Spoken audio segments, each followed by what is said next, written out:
अकबर बीरबल की कहानी। कुएं का पानी। एक किसान बहुत परेशान था। उसे अपने खेतों को सींचने के लिए पानी की ज़रूरत थी। इसलिए वह कई दिनों से अपनी ज़मीन के आसपास किसी कुएं की तलाश कर रहा था। इसी तलाश में वह घूम ही रहा था कि अचानक उसे एक कुआं दिखा। यह कुआं उसके खेतों से बहुत नज़दीक था, इसीलिए किसान बहुत खुश हुआ। उसने सोचा कि अब उसकी परेशानी खत्म हो गई। यह सोचकर वह खुशी खुशी घर चला गया। अगले दिन वह पानी लेने कुएं पे पहुंचा। जैसे ही उसने कुएं के नज़दीक रखी बाल्टी कुएं में डाली, वहां एक आदमी आ धमका। वह किसान से बोला, यह कुआं मेरा है, तुम इससे पानी नहीं ले सकते। अगर तुम इस कुएं से पानी लेना चाहते हो तो तुम्हें इस कुएं को खरीदना होगा।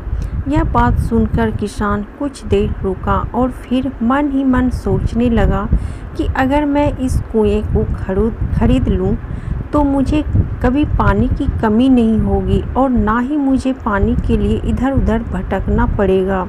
फिर क्या था, दोनों के बीच एक रकम तय हुई। किसान के पास उतने पैसे तो नहीं थे, लेकिन वह अब मौका छोड़ना नहीं चाहता था। इसीलिए किसान ने उस आदमी को अगले दिन वह रकम देने का वादा किया और घर की ओर चल दिया। किसान के लिए कुआं खरीदने का यह अच्छा मौका था, इसीलिए वह इस काम में जरा भी देर नहीं करना चाहता था। घर पहुंचते ही उसने अपने करीबियों और दोस्तों से इस बारे में बात की और कुएं के लिए तय हुई रकम का इंतजाम करने में जुट गया। थोड़ी भागदौड़ और कोशिश के बाद आखिरकार उसने वह रकम जमा कर ली। अब वह पूरी तरह से निश्चिंत हो चुका था कि उसे कुआं खरीदने से कोई नहीं रोक सकता। जमा हुई पैसों को लेकर वह फिर घर चल दिया। उसे बड़ी बेसब्री से इंतजार था कि कब रात खत्म होगी और वह कुआं खरीदने जाएगा। इसी सोच में वह पूरी रात सो नहीं सका। अगले दिन सुबह होते ही वह कुआं खरीदने निकल पड़ा। उस आदमी के घर पहुंचा। किसान ने उसके हाथ पर पैसे रखे और कुएं को खरीद लिया। अब तो कुआं किसान का हो गया था, तो फिर उसने पानी निकालने में देर नहीं की। जैसे ही किसान ने कुएं से पानी निकालने के लिए बाल्टी उठाई, उस आदमी ने फिर बोला, ठहरो, तुम इस कुएं से पानी निकाल नहीं सकते हो। मैंने तुम्हें कुआं बेचा है, कुएं का पानी अभी भी मेरा है। किसान मायूस हो गया और न्याय के लिए राजा के दरबार में शिकायत करने पहुंचा। मालूम है उस राजा का नाम क्या था? राजा अकबर। राजा अकबर ने उस किसान की पूरी कहानी सुनी और फिर उस आदमी को दरबार में बुलाया जिसने वह कुआं बेचा था।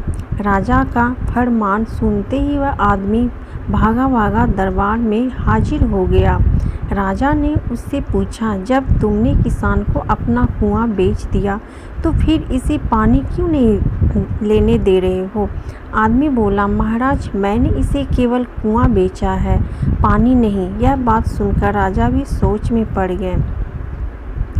उन्होंने कहा कि बात तो यह पते की कर रहा है, कुआं बेचा है, पानी तो नहीं। काफ़ी देर सोचने के बाद जब इस समस्या को सुलझाने में वह नाकाम हो गए तो उन्होंने बीरबल को बुलाया।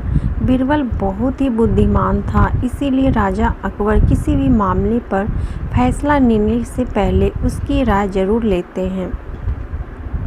बीरबल ने एक बार फिर दोनों से उनकी समस्या पूछी। पूरी बात जानने के बाद बीरबल ने उस आदमी से कहा, ठीक है, तुमने कुआं बेचा, पानी नहीं, फिर तुम्हारा पानी किसान के कुएं में क्या कर रहा है? कुआं तुम्हारा नहीं है, फौरन अपने पानी को कुएं से बाहर निकालो। बीरबल का इतना कहते ही उस आदमी को समझ आ गया कि अब उसकी चालाकी किसी काम नहीं आने वाली। उसने राजा से फौरन माफ़ी मांगी और मना किए कि कुएं के साथ उसके पानी पर भी किसान का पूरा अधिकार है। यह देखकर राजा अकबर ने बीरबल की बुद्धिमानी की तारीफ की और कुआं बेचने वाले आदमी पर धोखेबाजी के लिए जुर्माना लगाया। सीख: आपने अपने आप को दूसरे से अधिक चालाक नहीं समझना चाहिए। साथ ही धोखा देने की आदत से भी दूर रहना चाहिए, क्योंकि कोई ऐसा भी हो सकता है जो आपसे भी अधिक बुद्धि का इस्तेमाल करना जानता हो। ऐसे में आपका धोखा पकड़ा जाएगा और आपको अपने किए का भुगतान करना होगा, जैसे इस कहानी के अंत में कुआं बेचने वाले आदमी को करना पड़ा। तो कैसी लगी दोस्तों आप सबको ये कहानी? अगर अच्छी लगी तो वीडियो को लाइक, शेयर, कमेंट और सब्सक्राइब कीजिएगा और ऐसे ही मज़ेदार कहानी सुनने के लिए बेल आइकन को प्रेस कर दीजिएगा, ताकि जैसे ही हम कहानी डालें आप तक पहुंच पाए। मिलती हूँ एक फिर नई कहानी के साथ, तब तक के लिए बाय बाय, धन्यवाद।